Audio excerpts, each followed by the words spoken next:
Thank you for joining us again. I hope you are being blessed in your Lenten journey and that your experience with the living gospel is especially helpful.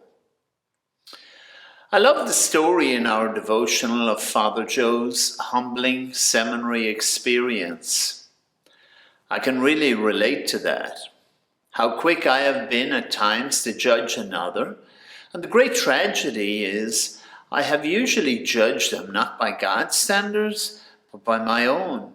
In other words, I think they are not measuring up to what I am doing or what sacrifices I am making.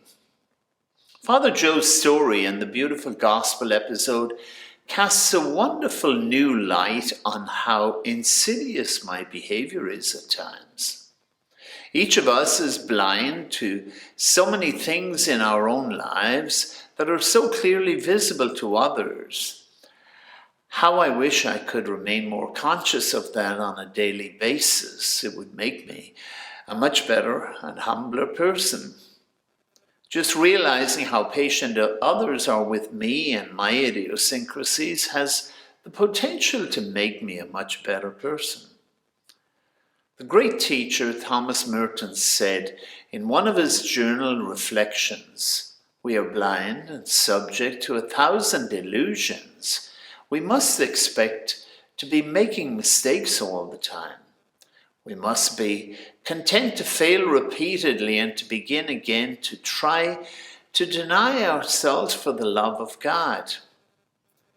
It is when we are angry at our own mistakes that we tend most of all to deny ourselves of love of ourselves. We want to shake off that hateful thing that has humbled us. And in our rush to escape the humiliation of our mistakes, we run headfirst into the opposite error, seeking comfort and compensation. And so we spend our lives running back and forth from one attachment to another. If that is all our self-denial amounts to, our mistakes will never help us. Today, I will choose to be mindful of the areas of my own life where I have been harsh and judgmental of others.